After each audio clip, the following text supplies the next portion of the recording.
നടപടി ഏകാധിപത്യപരമായി മുന്നോട്ടു പോയതിനു ശേഷം പ്രതിപക്ഷത്തും സ്വന്തം പാർട്ടിയിലും മുന്നണിയിലും എതിർപ്പുയരുമ്പോൾ പഠിച്ച് പരിശോധിച്ച ശേഷം നടപടി എന്ന പതിവ് പല്ലവി. ഇതാണ് സംസ്ഥാനത്തിന്റെ മുഖ്യമന്ത്രി കുപ്പായം അണിഞ്ഞ ശേഷം വി.ഡി. സതീശന്റെ രീതി. ഇപ്പോഴത്തെ അതേ സാഹചര്യം ഉയർന്നപ്പോൾ വിഴിഞ്ഞം ഓഹരി കൈമാറ്റത്തിന് അദാനിക്ക് തിടുക്കത്തിൽ അനുമതി നൽകേണ്ടെന്ന നിലപാടിലേക്ക് സർക്കാർ എത്തിയിരിക്കുന്നു. പകരം കാര്യങ്ങൾ പഠിക്കാൻ ചീഫ് സെക്രട്ടറി അധ്യക്ഷനായ എംപവേർഡ് കമ്മിറ്റി. ഞാനും അപ്പനും അപ്പന്റെ പെങ്ങൾ സുഭദ്രയും എന്ന സിനിമാ ഡയലോഗ് ഓർമ്മിപ്പിക്കും വിധം ഒരു കമ്മിറ്റി. കഴിഞ്ഞ 10 വർഷക്കാലത്തിൽ ഇല്ലാത്ത തൊട്ടുകൂടായ്മയാണ് അദാനിയോട് ഇപ്പോൾ പ്രതിപക്ഷത്തിന്. ഒറ്റയ്ക്കൊരു തുരുത്തായി തീരുമാനം കൈക്കൊള്ളാൻ സതീശനെ അനുവദിക്കില്ല, തിരുത്തിക്കും എന്ന് ഹൈക്കമാൻഡ്. ഈ സവിശേഷ എംപവേർഡ് കമ്മിറ്റി തീരുമാനങ്ങൾ ഏത് വിധത്തിലെന്ന് കണ്ടറിയണം. അപ്പോഴും തുറമുഖ മന്ത്രി കൂടിയായ സതീശൻ അറിയാതെ അദാനി എങ്ങനെ സധൈര്യം മുന്നോട്ടുപോയി? നീക്കങ്ങൾ ആരുടെ പിൻബലത്തിൽ? മിഡിൽ ഈസ്റ്റ് ഡിബേറ്റിലേക്ക് സ്വാഗതം. ഞാൻ അഖില രവീന്ദ്രൻ.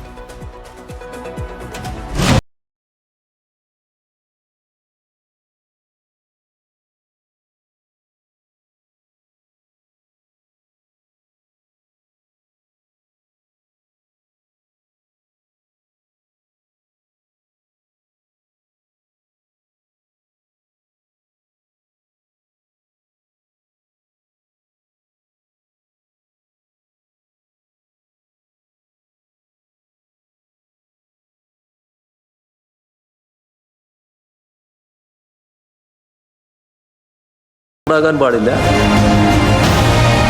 എനിക്കെന്ത് അധികാരമാണ് അങ്ങനെ ഒരു തീരുമാനം എടുക്കാൻ? അതായത് എന്റെ സൂപ്പർ ഗവൺമെന്റാണ്. കേരള സർക്കാരിനെ ഇരുട്ടിൽ നിർത്തിയിട്ട് ഇത്തരം കാര്യങ്ങൾ ചെയ്യാൻ അവർക്കാവുന്നതാണ് അവർ വിചാരിക്കുന്നത്. എന്താ, BJP ഭരിക്കുന്ന സംസ്ഥാനമാണ്. ഏകപക്ഷീയമായ തീരുമാനം എടുത്ത് പോകില്ല. ഇത് കോൺഗ്രസ്സാണ്. അദാനിയെയും കോൺഗ്രസിനും അങ്ങനെ കൂട്ടി യോജിപ്പിച്ചുകൊണ്ട് നിങ്ങൾ സംസാരിക്കുന്നത് ശരിയല്ല. പിന്നെ അദാനിക്കെതിരായിട്ട് എല്ലാ കാലത്തും മുഖാമുഖം യുദ്ധം ചെയ്യുന്ന ഒരു പാർട്ടി ഇന്ത്യൻ നാഷണൽ കോൺഗ്രസ് തന്നെയാണ്. ഏകപക്ഷീയമായിട്ട് മുഖ്യമന്ത്രിക്ക് ഒരു തീരുമാനം എടുക്കാൻ സാധ്യമല്ല.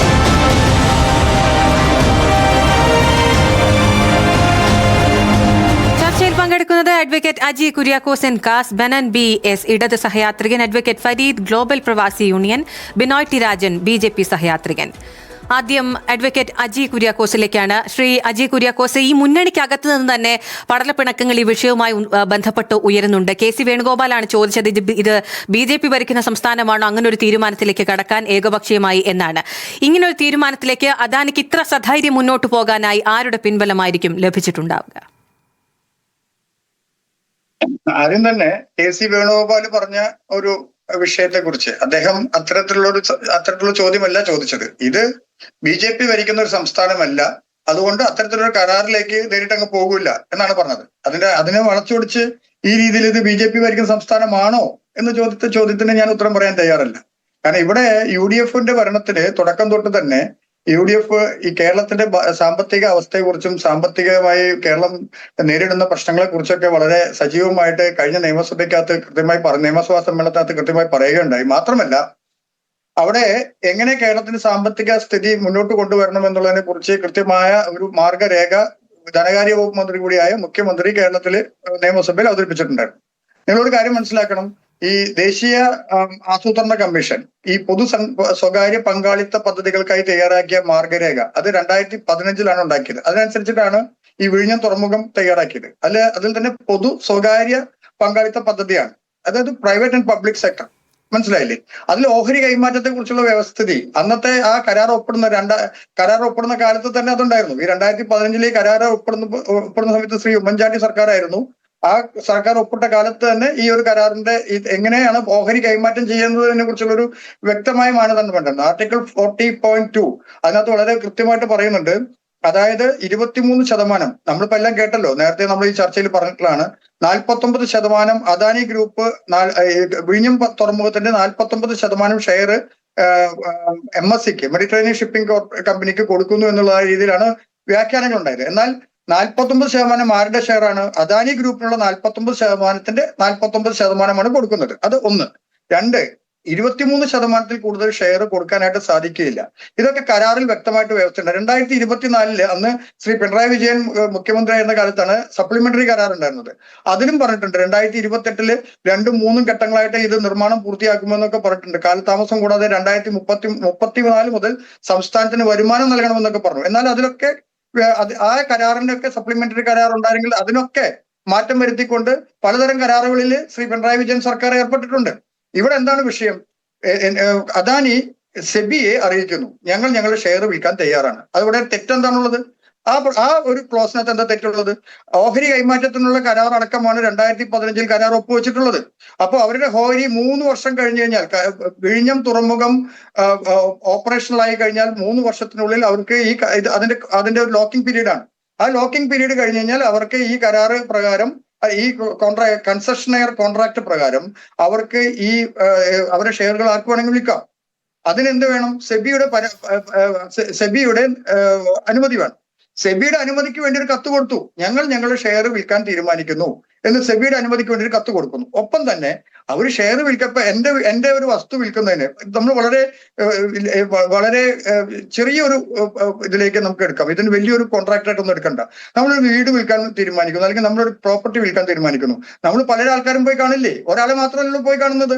അതുപോലെ മെഡിറ്ററേനിയൻ ഷിപ്പിംഗ് കമ്പനിയുമായിട്ട് അവർ ഒരു ചർച്ച നടത്തുന്നു. അവരതിന് ഇന്ന ക്ലോസ് വെച്ചിട്ട് അവരൊരു എന്താ പറയുക, പ്രിലിമിനറി ആയിട്ട് ഒരു കരാറിൽ അവർ വെക്കുന്നു. ഒരു കരാർ കോൺട്രാക്ട് അവർ രജിസ്റ്റർ ചെയ്യുന്നു. പക്ഷേ രജിസ്ട്രി അല്ല, അവർ ഏർപ്പെടുന്നു.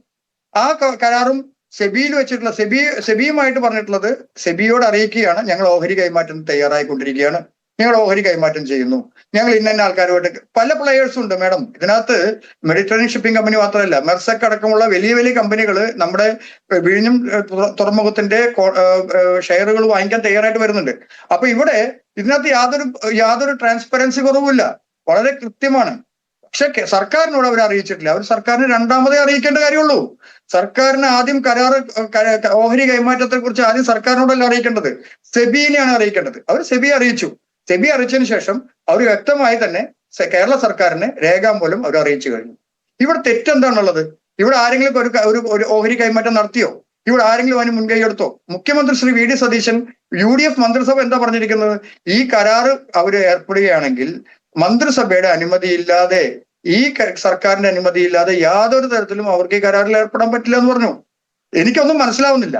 ഈ അദാനിയെ കൊണ്ടുവന്ന് ഞങ്ങളാണെന്ന് പറയുന്നു. മിനിയാന്നത്തെ ദേശാഭിമാനി പത്രത്തിൽ പറഞ്ഞു 16,500 കോടി രൂപ ദീർഘവീക്ഷണമുള്ള ശ്രീ പിണറായി വിജയൻ സർക്കാരിന്റെ ദീർഘവീക്ഷണമുള്ള പദ്ധതി പ്രകാരമാണ് 16,500 കോടി രൂപ MSC കമ്പനി വഴി കേരളത്തിൽ ലഭിക്കാൻ പോകുന്നെന്ന് പറഞ്ഞു. എന്തായാലും ആരാ പറഞ്ഞത്? ആരാണിതൊക്കെ പറഞ്ഞത്? പ്രതിപക്ഷം പറഞ്ഞു, നിയമസഭയിൽ പറഞ്ഞു, ഈ കരാറ് പ്രകാരം ഇതിന്റെ വിശദമായ കാര്യങ്ങൾ വ്യക്തമാക്കണമെന്ന് പറഞ്ഞു. മുഖ്യമന്ത്രി ശ്രീ വി ഡി സതീശൻ അത് എഴുന്നേറ്റ് നിന്ന് വ്യക്തമാക്കിയപ്പോൾ ശ്രീ പിണറായി വിജയൻ പ്രതിപക്ഷ നേതാവ് ഇരിക്കുന്നതിന് മുമ്പ് എന്താ പറഞ്ഞത്? ഇപ്പോൾ വ്യക്തമായി.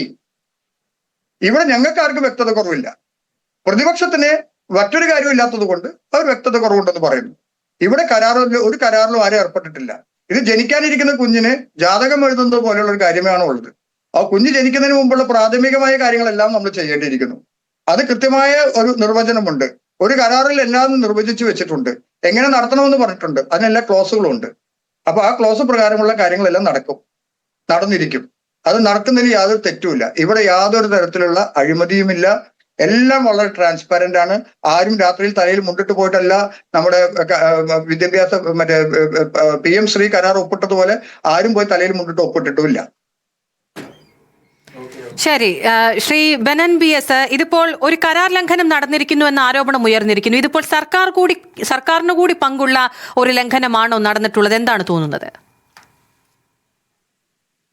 യഥാർത്ഥത്തിൽ കേരളം വിൽപ്പനയ്ക്ക് വെച്ചിരിക്കുകയാണ് എന്നുള്ളതാണ് ആമുഖമായി തന്നെ എനിക്ക് പറയാനുള്ളത്. കേരളം വിൽപ്പനയ്ക്ക് UDF സർക്കാരിന്റെ നേതൃത്വത്തിൽ സതീശൻ ഗവൺമെന്റിന്റെ നേതൃത്വത്തിൽ കേരളത്തിൽ വിൽപ്പനയ്ക്ക് വെച്ചിരിക്കുന്നു. കേരളത്തിന്റെ കടലും ഭൂമിയും എല്ലാം വിൽപ്പനയ്ക്ക് വെക്കുന്ന ഒരു ബഡ്ജറ്റ് അവതരിപ്പിച്ചുകൊണ്ട് പച്ചയായ വിൽപ്പനയിലേക്ക് പോകുന്ന ഒരു അവസ്ഥയിലേക്കാണത് പോയിക്കൊണ്ടിരിക്കുന്നത്. KC വേണുഗോപാലിന്റെ തന്റെ ഭാഷയിൽ പറഞ്ഞാൽ BJP ഭരിക്കുന്ന സംസ്ഥാനമാണോ കേരളം എന്ന ചോദ്യത്തിനൊപ്പം തന്നെ അദ്ദേഹം പറഞ്ഞു, അദാനിക്ക് ലഭിക്കുന്ന സ്വീകാര്യത കേരളത്തിൽ ലഭിക്കുന്നത് എങ്ങനെയെന്ന് കൂടി AICCയുടെ ഏറ്റവും സമുന്നതനായ നേതാവ് പറയുകയാണ്. അതോടൊപ്പം തന്നെ കോൺഗ്രസിന്റെ മറ്റു നേതാക്കളും ഇതിനെതിരെ ശക്തമായി രംഗത്ത് വരുന്ന ഒരു അവസ്ഥ നമുക്ക് കാണാൻ കഴിയും. വിഴിഞ്ഞം ഓഹരി കൈമാറ്റത്തിൽ സർക്കാർ ഗൗരവമായി കാണുന്നില്ല എന്നുള്ള ഒരു ആക്ഷേപമാണ് ഇന്ന് മുൻ മുഖ്യമന്ത്രി പ്രതിപക്ഷ നേതാവുമായ സഖാവ് പിണറായി വിജയൻ ഉന്നയിച്ചിട്ടുള്ളത്. നിയമോപദേശം തേടുന്നില്ല, സെമിക്ക് മുന്നിൽ ഈ വിഷയം ഉന്നയിക്കാൻ പോലും സർക്കാർ തയ്യാറാകുന്നില്ല. അതിനുമപ്പുറം ആകെ ഒരു പ്രേമലേഖനം എഴുതി അദാനിക്ക് വിടുന്ന ഒരു കാഴ്ചയാണ് നമ്മുടെ മുഖ്യമന്ത്രിയുടെ ഭാഗത്തു നിന്നും ഉണ്ടായത്.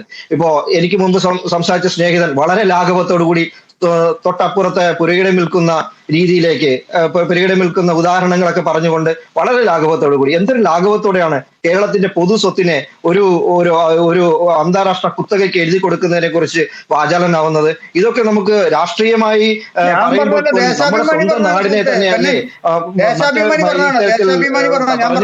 ഇത്തരത്തിൽ എഴുതി വിൽക്കുന്നത്. ഇത്തരത്തിൽ എഴുതി വിൽക്കപ്പെടുന്ന ഒരു അവസ്ഥയിലേക്ക് പോകുമ്പോൾ ഈ രാജ്യത്ത് പ്രതിപക്ഷം പറഞ്ഞതാണ് പോലും കുറ്റം. ഈ രാജ്യത്ത് പ്രതിപക്ഷം പ്രതികരിക്കാൻ പാടില്ല എന്നുള്ള രീതി. അതായത് ശ്രീ ബെനൻ BS, കഴിഞ്ഞ 10 വർഷക്കാലം നിങ്ങൾക്ക് അടുപ്പമുള്ളതും നിങ്ങൾക്ക് സ്വീകാര്യനുമായിരുന്നു അദാനി. സ്വീകാര്യമായിരുന്നു അദാനി എന്നുള്ളതല്ലല്ലോ. ഈ കേരളത്തിനകത്ത് ഒപ്പിടപ്പെട്ട ഉമ്മൻചാണ്ടി സർക്കാരിന്റെ കാലത്ത് കടൽ കൊള്ള എന്ന് ഞങ്ങൾ തന്നെ ആരോപിച്ച് ഒപ്പിടപ്പെട്ട കരാറിന്റെ പ്രകാരമാണ് അതിനുശേഷം നിങ്ങൾ അധികാരത്തിൽ വന്നു. ആ പദ്ധതിയുമായി മുന്നോട്ട് പോകുന്ന സ്ഥിതിവിശേഷമാണ് അന്ന് പിന്നീട് നമ്മൾ കണ്ടത്. അതിനെതിരുള്ള സമരങ്ങൾക്ക് ചുക്കാൻ പിടിച്ചത് പക്ഷേ അന്ന് കോൺഗ്രസ് ആണ് താനും. ആ നിലയിലുള്ള സാഹചര്യങ്ങളൊക്കെ കണ്ടുവന്നിട്ടുള്ളതാണ്. എന്തേ അദാനിക്ക് കഴിഞ്ഞ 10 കൊല്ലത്തിനിടയ്ക്ക് ഇത്തരത്തിൽ 45% വിദേശ കമ്പനിക്ക് വിൽക്കണമെന്നുള്ള രീതിയിലേക്ക് പോകാൻ കഴിഞ്ഞില്ല? അത് ഇടതുപക്ഷം ഭരിക്കുന്നത് കൊണ്ട് മാത്രമാണ് എന്ന് അസന്നിഗ്ധമായി പറയാൻ കഴിയും.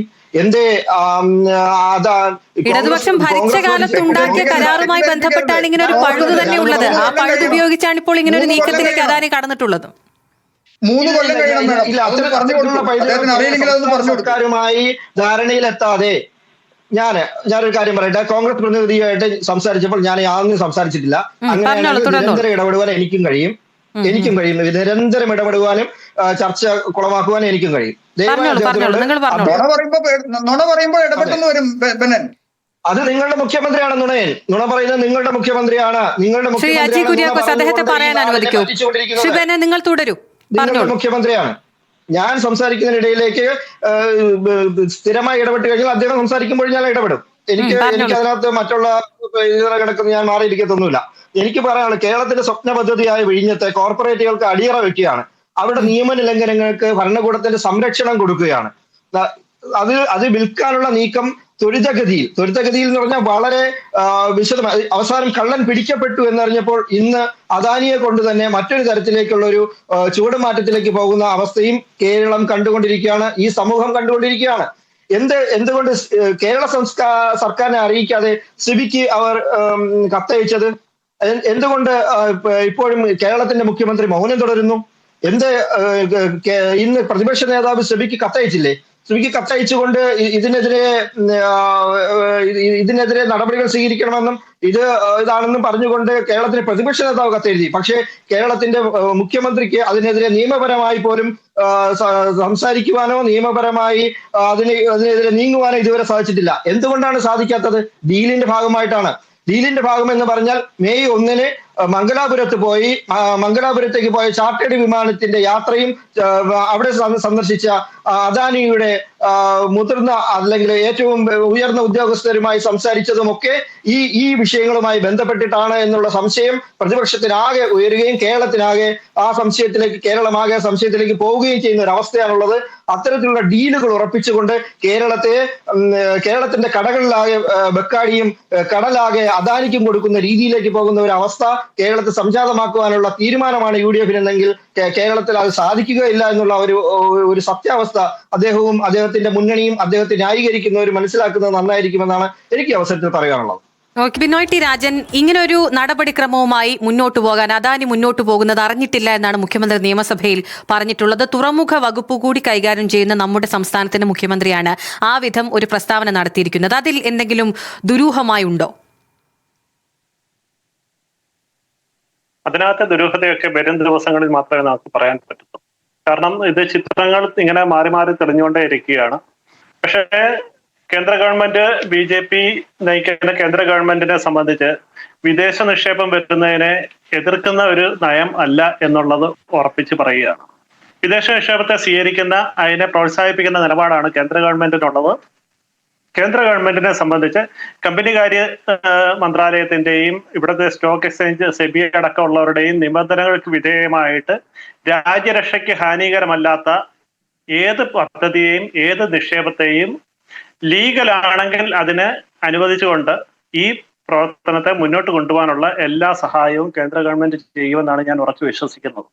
കേരളത്തില് ഇത് അദാനിയുടെ പേരിൽ ഇന്നിപ്പോ ഉണ്ടായേക്കുന്ന വിവാദങ്ങള് അത് കോൺഗ്രസ് പാർട്ടിയുടെ അകത്തു നിന്ന് തന്നെ വിമർശനങ്ങൾ വരികയും ആദ്യ ദിവസങ്ങളിൽ ദേശാഭിമാനി അടക്കം ഈ ഓഹരി കൈമാറ്റത്തെ തങ്ങളുടെ പൂർവ്വകാല പ്രവർത്തനത്തിന്റെ നേട്ടമായി ചിത്രീകരിക്കുകയും ഒറ്റ ദിവസം കൊണ്ട് മലക്കം മറിഞ്ഞിട്ട് ഇതിനെ മൊത്തത്തിൽ എതിർത്തുകൊണ്ട് മുന്നേറുകയും ചെയ്യുകയാണ്. ഇവിടെ നമ്മൾ മനസ്സിലാക്കേണ്ടത് ഇവർ തമ്മിലുള്ള രാഷ്ട്രീയ പോരിനിടയ്ക്ക് ഒരു പദ്ധതിയിലേക്ക് ഒരു സ്വകാര്യ നിക്ഷേപം വരുമ്പോൾ അതിനകത്ത് ഇറഗുലറായിട്ട് എന്തെങ്കിലും ഉണ്ടോ, അതിന്റെ നടപടിക്രമങ്ങളിൽ എന്തെങ്കിലും പാകപ്പിഴകളുണ്ടോ എന്നത് മാത്രമാണ് BJP-യെ സംബന്ധിച്ച് പ്രധാനമായിട്ടുള്ളത്. അത് രാജ്യവിരുദ്ധതയോ അല്ലെങ്കിൽ ദേശ സുരക്ഷയോ ബന്ധപ്പെട്ടിട്ട് എന്തെങ്കിലും നടപടിക്രമങ്ങളോ എന്തെങ്കിലും പ്രശ്നങ്ങളോ ഉണ്ടോ എന്നുള്ളതാണ് BJP-യുടെ കൺസേൺ. അതിനപ്പുറത്തേക്ക് ഇത് യഥാക്രമം അതിന്റെ ഭംഗിയായ രീതിയിൽ നടപടിക്രമങ്ങളെല്ലാം പൂർത്തീകരിച്ച് ഓഹരി നിക്ഷേപം വരികയാണെങ്കിൽ BJP-ക്ക് അതിനകത്ത് യാതൊരു പ്രശ്നവും ഉണ്ടാകത്തില്ല എന്നാണ് ഞാൻ മനസ്സിലാക്കുന്നത്. ഇവിടെ നിലപാടുകൾ മാറ്റിമറിയുന്നു എന്ന് പറയുന്നത് അത് ഇവരുടെ കേരളത്തിലെ പൊളിറ്റിക്സിന്റെ ഭാഗമായിട്ടുള്ള കളികൾ മാത്രമാണ്. VD സതീശൻ എന്ന് പറയുന്നത് നോക്കൂ, ഇവിടെ സഖ്യകക്ഷികളുടെയും അല്ലെങ്കിൽ ഘടകകക്ഷികളുടെയും ഒക്കെ പിന്തുണ VD സതീശനുണ്ടെങ്കിൽ പോലും കോൺഗ്രസിനകത്ത് VD സതീശന്റെ സ്ഥാനം ഒരു ന്യൂനപക്ഷ സൈഡാണ്.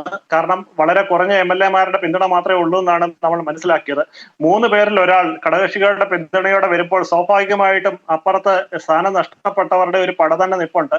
അവര് ഈ അവസരം വിനിയോഗിക്കുന്നു എന്നൊരു സംശയം പൊതുജന മധ്യത്തിലുണ്ട്. അത് ഏറ്റുപിടിച്ചുകൊണ്ട് തന്നെ നമ്മൾ മുന്നോട്ട് പോയി കഴിഞ്ഞാൽ നഷ്ടപ്പെടുന്നത് കേരളത്തിന് വരുന്ന ഏറ്റവും വലിയൊരു നിക്ഷേപമായിരിക്കാം. അതിനെ നമ്മൾ മനസ്സിലാക്കണം. കാരണം ഇപ്പോഴുള്ള ഈ പോർട്ടിന്റെ ശേഷി ഒരു 3.5 മടങ്ങ് 3.5 മടങ്ങ് ശേഷി ഉയർന്നിട്ട് ഏതാണ്ട് 5.7 ദശലക്ഷം TUE ആയിട്ട് അത് വർദ്ധിക്കുകയാണ്. നിലവിലെ ശേഷി എന്ന് പറയുന്നത് 16 ലക്ഷം TUE ആണ്.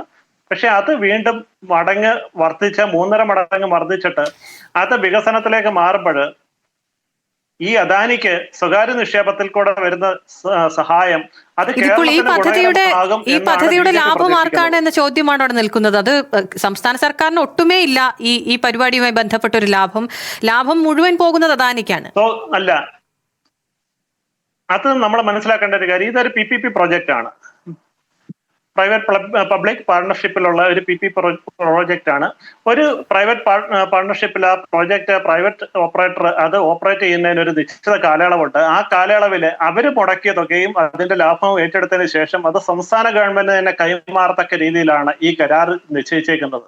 അതിനകത്ത് ആർക്ക് ലാഭം എപ്പോൾ എടുക്കുന്നു എന്നുള്ളത് നമ്മൾ വേറൊരു രീതിയിൽ അതിനെക്കുറിച്ച് വിശദമായിട്ട് ചർച്ച ചെയ്യേണ്ടതാണ്. പക്ഷെ നിലവിലെ അവസ്ഥയിൽ അവിടെ അദാനിക്ക് തങ്ങളുടെ ഓഹരികൾ വിറ്റഴിക്കാനുള്ള അവകാശം ഉണ്ടോ ഇല്ലേ എന്നുള്ള തർക്കത്തിലാണ് ഇവർ കിടന്നിട്ട് ഈ തമ്മിലടിക്കുന്നത്. സ്വാഭാവികമായിട്ടും അത് സെബിയുടെയും കേന്ദ്ര ഗവൺമെന്റിന്റെയും പരിഗണനയ്ക്ക് എത്തുമ്പോൾ ആ കാര്യത്തിൽ നമുക്ക് കൂടുതൽ ക്ലാരിറ്റി കിട്ടും എന്നാണ് ഞാൻ വിചാരിക്കുന്നത്. ഓക്കെ, അഡ്വക്കേറ്റ് ഫരീദ്, എങ്ങനെയാണ് ഈ നീക്കത്തെ കാണുന്നത്? ഇത്ര വലിയൊരു നിക്ഷേപം വരികയാണ്, സംസ്ഥാനത്തിന് അതിന്റെ ലാഭത്തിൽ ഒരു പങ്കും ഉണ്ടാകാൻ സാധ്യതയില്ല, എങ്കിൽ പോലും വലിയൊരു നിക്ഷേപം വരുന്നു എന്ന തലക്കെട്ടുകൾ തീർത്തിട്ടുള്ള ഒരു വാർത്ത കൂടിയാണിത്. എങ്ങനെയാണ് അതിനെ കാണുന്നത്? ആദ്യമായി ഇതില് ഇപ്പം നടന്നുകൊണ്ടിരിക്കുന്ന കോലാഹലങ്ങൾ മുഴുവനും രാഷ്ട്രീയമാണ്. കാരണം ഇത് കൃത്യമായിട്ട് Adani port and special economic സോണും നമ്മുടെ കേരള സർക്കാർ PPP മാതൃകയിൽ ഉണ്ടാക്കിയ ഒരു കരാറാണത്. ഈ കരാറുമായിട്ട് ബന്ധപ്പെട്ട് തുറമുഖത്തിന്റെ നിർമ്മാണം, വികസനം, പ്രവർത്തനം എന്നിവ അദാനി ഗ്രൂപ്പിന് കൊടുത്തിരിക്കുകയാണ്. അതിനുശേഷം അദാനി ഗ്രൂപ്പിനുള്ള ഷെയർ വേറൊരു കമ്പനിക്ക് വിൽക്കാൻ വേണ്ടിയിട്ടോ അതിനുള്ള പ്രപ്പോസൽ ക്ഷണിച്ചിരിക്കുകയാണ്. അതിനുള്ള പ്രപ്പോസൽ ക്ഷണിക്കുമ്പോൾ അതിന് വേണ്ട ഫസ്റ്റ് സ്റ്റെപ്പ് എന്നുള്ള നിലക്ക് അവര് സെബിനെ ആ വിഷയം അറിയിച്ചിട്ടുണ്ട്. അതിനുശേഷം ചിലപ്പോൾ സർക്കാരിനെ അറിയിക്കുമായിരിക്കും. അപ്പോ അതിന്റെ ഒരു സ്റ്റെപ്പിലും കൃത്യമായിട്ട് ഞാൻ മനസ്സിലാക്കുന്നത് ഇതുവരെ ഒരു വീഴ്ചയും സംഭവിച്ചിട്ടില്ല എന്നുള്ളതാണ്. പിന്നെ നമ്മൾ എന്തെങ്കിലും വികസനം വരുമ്പോൾ അതൊക്കെ കോർപ്പറേറ്റുകൾക്ക് വിൽക്കുന്നു, അല്ലെങ്കിൽ കോർപ്പറേറ്റുകൾക്ക് നമ്മൾ പണയം വെക്കുന്നു എന്ന് പറയുമ്പോൾ ലോകത്താകമാനുള്ള വികസനങ്ങളൊക്കെ കോർപ്പറേറ്റുകൾ മുതൽ മുടക്കിയിട്ട് അതിൽ നമ്മളെ തൊഴിലാളികളുടേതായിട്ടുള്ള വർക്ക് കോൺട്രിബ്യൂഷനിലൂടെ ഉയർത്തിക്കൊണ്ടെന്നതാണ് ലോകത്തുള്ള എല്ലാ വികസനങ്ങളും. പക്ഷെ നമ്മൾ നിർഭാഗ്യവശാലും നമ്മൾ കേരളത്തിലേക്ക് വരുമ്പോൾ ഇപ്പൊ ഇത് ഉമ്മൻചാണ്ടി തറക്കല്ലിട്ട് തുടങ്ങിയ പ്രോജക്റ്റ് കഴിഞ്ഞ 10 വർഷം ഇടതുപക്ഷ സർക്കാർ അതിന്റെ എല്ലാ ഫുള്ള് ക്രെഡിറ്റുകളും പറയുകയും പിന്നെ അതിനുശേഷം ഇപ്പൊ UDF സർക്കാർ വന്നു കഴിഞ്ഞപ്പം ഇത് ഒരു വിഷയമാക്കിയിട്ട് കൊണ്ടുവരേണ്ട ഒരു സമയമായിട്ടില്ല അത്. അപ്പൊ ഇതൊരു രാഷ്ട്രീയ വിഷയത്തിന്റെ ദാരിദ്ര്യത്തിന് വേണ്ടിയിട്ട് എല്ലാവരും പരതുകയാണ് അങ്ങോട്ടും ഇങ്ങോട്ടും. നിഷ്പക്ഷമായിട്ട് പറഞ്ഞാൽ ഇതിന് കൃത്യമായിട്ട് രാഷ്ട്രീയമുണ്ട്. ഇതൊക്കെയാണ് നമ്മുടെ വികസനത്തെ എന്നും പുറകോട്ടടിച്ചിട്ടുള്ളത് എന്നാണ് എനിക്ക് പറയാനുള്ളത്. ഓക്കെ, അഡ്വക്കേറ്റ് അജി കുര്യാക്കോസ്, ഇത് ഞാൻ മനസ്സിലാക്കുന്നതനുസരിച്ചാണെങ്കിൽ ഇതിന്റെ ഘട്ടം ആദ്യം ധാരണാപത്രം ഒപ്പുവെക്കുകയാണ്, അതിനുശേഷമാണ് ഈ സെബിയുടെ അനുമതി തേടുക, അതിനുശേഷം പൊതുസമൂഹത്തെ അറിയിക്കണം, അത് ആ വിധത്തിൽ നടന്നു, വാർത്താ മാധ്യമങ്ങളിലെല്ലാം വാർത്തയായും അത് വന്നു, അതിനുശേഷമാണ് ഈ സർക്കാരിനെ അറിയിക്കുക എന്ന ഘട്ടം വരുന്നത്, അതിലേക്കാണ് കടന്നിട്ടുള്ളത്. അങ്ങനെ വളരെ നിഗൂഢമായി തന്നെ വളരെ ക്രൂക്ഡായി തന്നെ മുന്നോട്ട് നീങ്ങുകയായിരുന്നു അദാനി ഗ്രൂപ്പ് എന്നാണ് മനസ്സിലാക്കാൻ കഴിയുന്നത്. ഇതിന് പരോക്ഷ പിന്തുണ കിട്ടിയിട്ടുണ്ട് എന്ന പരാമർശമാണ് പ്രതിപക്ഷത്തിന്റെ ഭാഗത്ത് നിന്ന് ഉയരുന്നതും. അതിനെന്താണ് മറുപടി? ഞാൻ ഒരു വളരെ ഇപ്പൊ ഞാൻ അത്ര ആധികാരികമായിട്ടൊന്നും പറയുന്നില്ല, ഞാനൊരു വസ്തു വിൽക്കുന്ന പോലെ പറഞ്ഞു എന്നൊക്കെ പറയുന്നത്. ഇനി ഞാൻ കുറച്ചുകൂടി ആധികാരികമായിട്ട് പറയാം. മിനിയാന്ന് വന്ന ദേശാഭിമാനി 4 ദിവസം മുമ്പ് വന്ന ദേശാഭിമാനി പത്രത്തിലെ വാർത്ത എന്തായിരുന്നു? എന്റെ ഇടതുപക്ഷ സുഹൃത്ത് അത് വായിച്ചിട്ടുണ്ടാവും എന്ന് വിചാരിക്കുന്നു. കാരണം ഓൺലൈനിലാണെങ്കിൽ അത് എടുത്ത് അവർ ഡിലീറ്റ് ചെയ്ത് കളഞ്ഞു. ഡിജിറ്റൽ പ്രിന്റ് മീഡിയയിലാണെങ്കിൽ അത് അവിടെ ഉണ്ട്. കാരണം അത് പ്രിന്റ് ചെയ്ത് കഴിഞ്ഞപ്പോൾ ഡിലീറ്റ് ചെയ്യാൻ പറ്റില്ലല്ലോ. അതിൽ വളരെ വ്യക്തമായിട്ട് പറയുന്നുണ്ട് 16,500 കോടി രൂപയുടെ വൻ വിദേശ നിക്ഷേപം കേരളത്തിലേക്ക് വരുന്നു. അത് ആരാണ് കൊണ്ടുവരുന്നത്? MSC, Mediterranean shipping corporation. അതിനെക്കുറിച്ച് വലിയൊരു ഖണ്ഡിക എഴുതിയിട്ടുണ്ട്. എന്താണ് MSC എന്നുള്ളതിനെ കുറിച്ച് വളരെ വിശദമായിട്ട് എഴുതിയിട്ടുണ്ട്. നമുക്ക് അറിയില്ലെങ്കിൽ അത് ഒരു പഠിപ്പിച്ചു തരുന്നുണ്ട് ദേശാഭിമാനിയില്. സുഹൃത്ത് അത് വായിച്ചിട്ടുണ്ടാവും ഞാൻ വിചാരിക്കുന്നു. എന്നിട്ട് പറയുന്നു എന്തുകൊണ്ടാണ് ഈ വിദേശ നിക്ഷേപം വരാൻ കാരണം? ഇതിന്റെ കാരണം ശ്രീ പിണറായി വിജയൻ സർക്കാരിന്റെ വളരെ ദീർഘവീക്ഷണത്തോട് കൂടിയിട്ടുള്ള പദ്ധതിയുടെ ഭാഗമായിട്ടാണ് ഈ വിദേശ നിക്ഷേപം കേരളത്തിലേക്ക് വരുന്നത്. ഇതാണ് ഒരു പോയിന്റ്. രണ്ടാമത്തെ പോയിന്റ്, ഇതേ ദിവസം തന്നെ ഞാനിത് ഒരിക്കൽ പറഞ്ഞതാണ്, എനിക്ക് ഒന്നുകൂടി റിപ്പീറ്റ് ചെയ്യേണ്ടതായിട്ട് വരുന്നു. ഇതേ ദിവസം തന്നെ പിറ്റേ ദിവസം അന്ന് രാവിലെ ഈ പത്രത്തിൽ വാർത്ത വന്ന അന്നേ ദിവസം കേരള നിയമസഭയില് പ്രതിപക്ഷ നേതാവ് ഈ വിഷയത്തെക്കുറിച്ച് വിശദമായിട്ട് ചോദിക്കുകയുണ്ടായി. അതിന് വളരെ വ്യക്തമായും കൃത്യവുമായിട്ടുള്ള ഒരു ഉത്തരം ആര് കൊടുത്തു? ശ്രീ VD സതീശൻ, കേരളത്തിന്റെ ഇന്നത്തെ മുഖ്യമന്ത്രി കൊടുത്തു. അതില് ഇതിന്റെ നാൾവഴികളെല്ലാം പറഞ്ഞിട്ടുണ്ട്. അപ്പൊ നേരത്തെ ശ്രീ ഇടതുപക്ഷ സുഹൃത്ത് പറഞ്ഞു എന്തുകൊണ്ട് തിടുക്കത്തിൽ ഇത് ചെയ്തു, അതിനകത്ത് എന്തോ പ്രശ്നമുണ്ടല്ലോ. എവിടെയാണ് സുഹൃത്ത് തിടുക്കത്തിൽ ചെയ്തത്? എന്താണ് കൺസെഷൻ കോൺട്രാക്ടിനകത്ത് പറഞ്ഞിട്ടുള്ളത്? അതിനകത്ത് പറഞ്ഞിട്ടുള്ള എഗ്രിമെന്റിനകത്ത് പറഞ്ഞിട്ടുള്ളത്, കൺസെഷൻ എഗ്രിമെന്റിനകത്ത് പറഞ്ഞിട്ടുള്ളത് വളരെ വ്യക്തമാണ്. 3 വർഷത്തെ ലോക്കിംഗ് പീരീഡ് ആണ്. അത് ഇതിന്റെ കാലഘട്ടം പൂർത്തിയായി കഴിഞ്ഞാൽ, അപ്പൊ ആ പൂർത്തിയായി കഴിഞ്ഞു, ലോക്കിംഗ് പീരീഡ് തീർന്നു.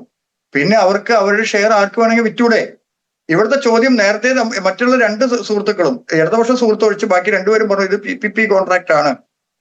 ഇതിന്റെ കോൺട്രാക്ട് അഡ്വക്കേറ്റ് അജി കുര്യാക്കോസ്, ഇതിപ്പോൾ ഇടതുപക്ഷത്തിന്റെ ഭാഗത്തു നിന്നും മറ്റ് പ്രതിപക്ഷ പാർട്ടികളുടെ ഭാഗത്തു നിന്നും ഉയരുന്ന വിമർശനം നിങ്ങൾ അങ്ങോട്ട് വെച്ചേക്കും. അത് മറന്നു കളയാൻ വിചാരിച്ചാൽ പോലും നിങ്ങളുടെ മുന്നണിക്കകത്ത് തന്നെ, നിങ്ങളുടെ പാർട്ടിക്കകത്ത് തന്നെ നേതാക്കൾ ഇതിൽ ആശങ്ക അറിയിച്ചിട്ടുണ്ട്. അത് എന്താണ് സംസാരിച്ചത് എന്നുള്ളതാണ്. ശ്രീ KC വേണുഗോപാൽ പറഞ്ഞത് എന്താണ്? അങ്ങനെ ഒരു കരാറിനകത്ത് ഏർപ്പെടാൻ ഇത് BJP ഭരിക്കുന്ന സംസ്ഥാനമല്ലല്ലോ, അപ്പൊ കരാറിൽ ഏർപ്പെടില്ല എന്നുള്ളതാണ് സൂചന. അത് തന്നെയാണ് മുഖ്യമന്ത്രിയും പറഞ്ഞത്. 2 പേരും പറഞ്ഞത് ഒന്നാണ്. പക്ഷെ ആ വാക്കുകൾക്കിടയിൽ നിന്നുകൊണ്ട് നമ്മൾ ഒരു വാക്കിനെ നമ്മൾ മാത്രം വിഘടിച്ചെടുത്ത് ഒരു എംപവേർഡ് കമ്മിറ്റിയെ രൂപീകരിച്ചിട്ടുണ്ട്. ആ എംപവേർഡ് കമ്മിറ്റിയിൽ ആരൊക്കെയാ ഉള്ളത്? ഈ ധനവകുപ്പ് സെക്രട്ടറി, നിയമവകുപ്പ് സെക്രട്ടറി, തുറമുഖ വകുപ്പ് സെക്രട്ടറി, ബാക്കിയൊക്കെ ഉദ്യോഗസ്ഥരാണ്. ഇപ്പോൾ പിന്നെ ആരെ ചേർക്കണം? പാർട്ടി സെക്രട്ടറി ചേർക്കണോ? MP ഗോവിന്ദനെ ചേർക്കണോ? ആ തരത്തിലല്ല. ഈ വകുപ്പ് മുഴുവൻ കൈകാര്യം ചെയ്യുന്നത് ആരാണ്? അതിനൊരു പ്രോട്ടോകോൾ ഇല്ല മാഡം. ഈ പ്രോട്ടോകോൾ അനുസരിച്ച് മാത്രമേ ചെയ്യാൻ പറ്റുള്ളൂ. കഴിഞ്ഞ വർഷം ഈ വകുപ്പ് കൈകാര്യം ചെയ്യുന്നത് മുഖ്യമന്ത്രിയാണ്. ഇതിലൊരു അസ്വാഭാവികതയുണ്ട് എന്ന് ഹൈക്കമാൻഡിന് മനസ്സിലായിട്ടുണ്ട്, KC വേണുഗോപാലിന് മനസ്സിലായിട്ടുണ്ട്. പക്ഷെ അഡ്വക്കേറ്റ് അജി കുര്യാക്കോസിന് മനസ്സിലായിട്ടില്ല. ഇല്ല, ഞാൻ പറയാം. അതിനകത്ത് വളരെ കൃത്യമാണ്. അദ്ദേഹം പറഞ്ഞ എന്താണ്?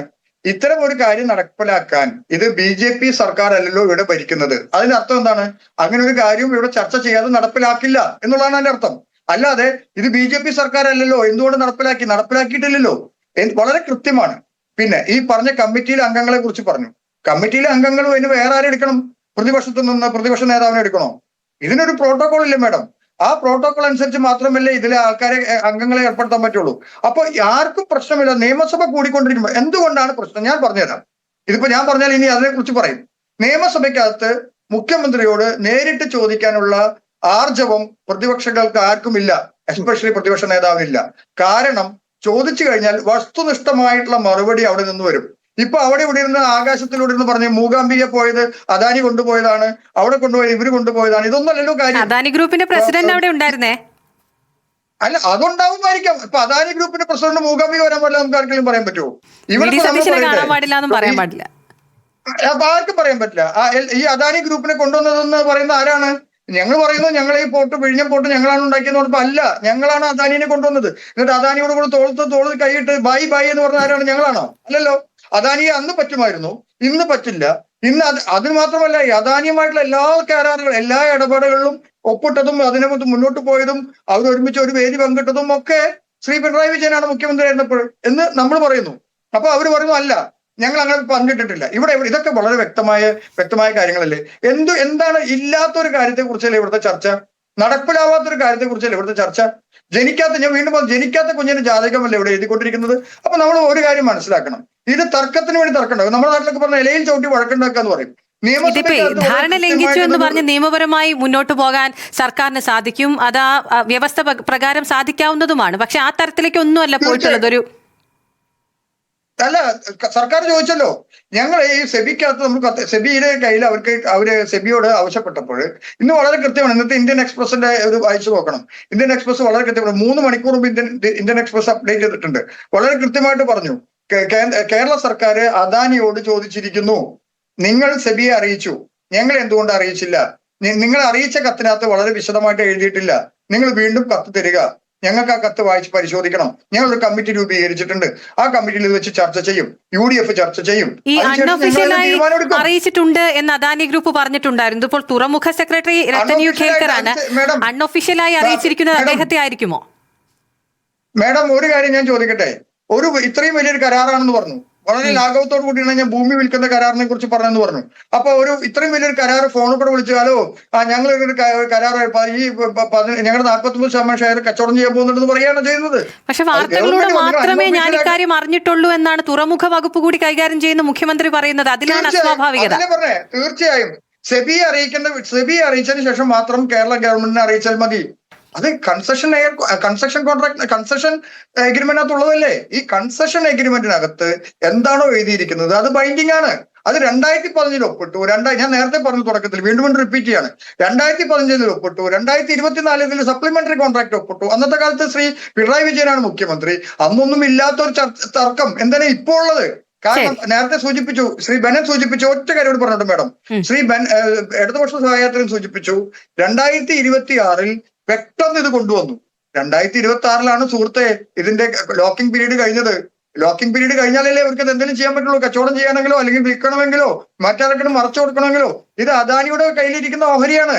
സർക്കാരിന്റെ കയ്യിലിരിക്കുന്ന ഓഹരി അദാനി മറച്ചു വിറ്റതല്ല, സൂത്രത്തിൽ അടിച്ചു മാറ്റി വിറ്റതല്ല. അപ്പോ ഇത് വളരെ കൃത്യമാണ്. അവരുടെ കാര്യങ്ങൾ ചെയ്യുന്നു, ഗവൺമെന്റിന്റെ കാര്യം ചെയ്യും. ഇത് പഠിക്കാൻ ഒരു കമ്മിറ്റി വെച്ചിട്ടുണ്ട്. ഇതിൽ കൂടുതൽ എന്താ ചെയ്യേണ്ടത്? ഒരു കമ്മിറ്റി പഠിച്ച് ഒരു റിപ്പോർട്ട് സമർപ്പിക്കും. ആ റിപ്പോർട്ട് നിയമസഭയിൽ വെക്കുമല്ലോ, അത് വായിച്ചു നോക്കട്ടെ. നിയമസഭയിൽ വെക്കാതെ ജനങ്ങളോട് പറയാതെ ജനങ്ങളെ അറിയിക്കാതെ ഒരു കാര്യം ചെയ്യുന്നില്ല. കേരളം വിൽപ്പനയ്ക്ക് വെച്ചിരിക്കുകയാണെന്ന്. ഇതെന്താ, കേരളം ഒരു പച്ചക്കറി ചന്തയാണോ വിൽപ്പനയ്ക്ക് വെക്കാൻ വേണ്ടിയിട്ട്? കേരളം വിൽപ്പനയ്ക്ക് വെച്ചിട്ടില്ല, സ്വകാര്യ പങ്കാളിത്തം കൊണ്ടുവരും. ഒന്നെങ്കിൽ വായിച്ചാൽ മനസ്സിലാവാത്തതുകൊണ്ട്, അല്ലെങ്കിൽ മനസ്സിലാവില്ല എന്ന് പറയുന്നുണ്ട്. സ്വകാര്യ പങ്കാളിത്തം കൊണ്ടുവരുമെന്നും സ്വകാര്യവൽക്കരിക്കുമെന്ന് പറയുന്നത് രണ്ടും രണ്ടാണെന്നും അതിന് ആനയും പേരും തമ്മിൽ വ്യത്യാസം ഉണ്ടെന്ന് മനസ്സിലാക്കാൻ കുര്യാക്കോസ്, ഇതിപ്പോൾ ബജറ്റ് അവതരിപ്പിച്ചതിന് ആദ്യം തന്നെ അതിൽ പ്രധാനപ്പെട്ട ഒരു നിർദ്ദേശം എന്ന് പറയുന്നതും അതിന് പ്രധാനപ്പെട്ട ഒരു ഘടകമായി കാണുന്നതും ഈ സമുദ്രവുമായി ബന്ധപ്പെട്ടുണ്ടാകുന്ന വികസന പ്രവർത്തനങ്ങളായിരുന്നു. ഒപ്പം അദ്ദേഹത്തിന്റെ തെരഞ്ഞെടുപ്പിന് മുൻപുള്ള മംഗലാപുരം യാത്ര, അതിൽ അദാനിയുമായി ബന്ധപ്പെട്ട ആളുടെ സാന്നിധ്യം, ഇതെല്ലാം കൂട്ടി വായിക്കുമ്പോൾ സ്വാഭാവികമായി തോന്നുന്ന സംശയമാണ്. ഞാൻ അങ്ങനെയൊക്കെ വരാം. ബെനൻബി എസ്, ഇതിപ്പോൾ 49 കോടി ഈടാക്കാമായിരുന്ന ഒരു ഘട്ടം ഉണ്ടായിരുന്നു അദാനി ഗ്രൂപ്പിന്റെ ഭാഗത്ത് നിന്ന്. അത് നിങ്ങൾ ചെയ്തിട്ടുണ്ടായിരുന്നില്ല. അന്ന് നിങ്ങൾക്ക് സ്വീകാര്യമായിരുന്നത് ഇപ്പോൾ അസ്വീകാര്യമായിരിക്കുന്നു. ഇതിപ്പോൾ സാമ്പത്തികമായി വലിയ നഷ്ടം സംസ്ഥാന സർക്കാർ ഉണ്ടാക്കുന്നതാണ്, അല്ലെങ്കിൽ ലാഭം ഉണ്ടാകുന്നത് അദാനിക്ക് മാത്രമാണ് എന്ന കാര്യമാണ് ഇപ്പോൾ ഉയർത്തിക്കൊണ്ടുവരുന്ന പ്രധാനപ്പെട്ട വാദം. എന്തുകൊണ്ടാണ് ഈ പദ്ധതിയെ ഇപ്പോൾ ഇടതുപക്ഷം എതിർക്കുന്നത്? അത് വികസന വിരോധികൾ എന്ന് മുദ്രകുത്തുന്നുണ്ട് ഇതുമായി ബന്ധപ്പെട്ട് നിങ്ങളെ. ആ തരത്തിലേക്ക് പോകുമോ കാര്യങ്ങൾ? ഏത് വിധത്തിലാണ് നിങ്ങൾ ഇതിനെ എതിർത്ത് പറയുന്നത്? ഇതിനോടുള്ള ഒരു വിരോധം എന്താണ്? എന്തായാലും വിഴിഞ്ഞവുമായി ബന്ധപ്പെട്ടിട്ട് ഇടതുപക്ഷത്തെ വികസന വിരോധികളെന്ന്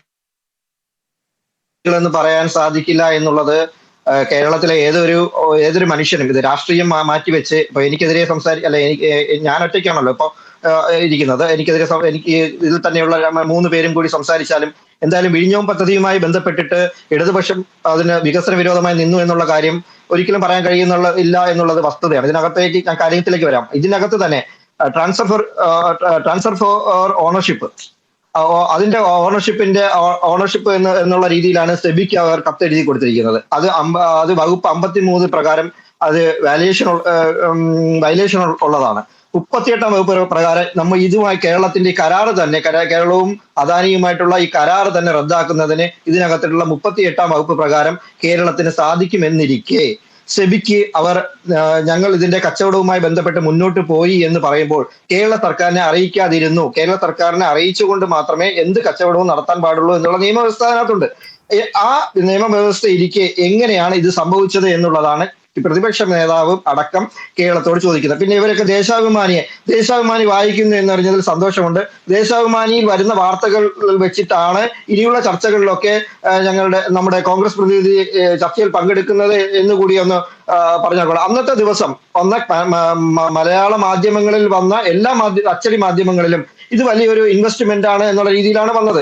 അതിന് പ്രകാരം തന്നെയാണ് പ്രതിപക്ഷ നേതാവ് വി ഡി സതീശനോട് ഇത്തരത്തിൽ നിയമസഭയിൽ ഒരു ചോദ്യം ഉന്നയിച്ച് അതിനൊരു മറുപടി പറയുകയും അതിനകത്ത് തൃപ്തനായി തിരിച്ച് മറ്റൊരു ഇതിലേക്ക്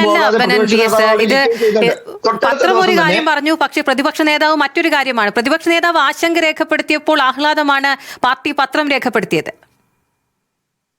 പത്രം രാവിലെയാണല്ലോ, അതിനുശേഷം ആശങ്ക രേഖപ്പെടുത്തുന്നത് പ്രതിപക്ഷ നേതാവ്. അതിനുശേഷമാണല്ലോ ആശങ്ക രേഖപ്പെടുത്തുന്നത്. തൊട്ടടുത്ത ദിവസമാണല്ലോ മാധ്യമങ്ങൾക്ക് അടക്കം സെബിയിലേക്ക് ഇവർ കത്തയച്ചു എന്നും അവരുടെ ഓഹരി കച്ചവടം നടന്നു എന്നുള്ള രീതിയിലേക്കും അവർ സെബിക്ക് കത്തയക്കുന്നത്.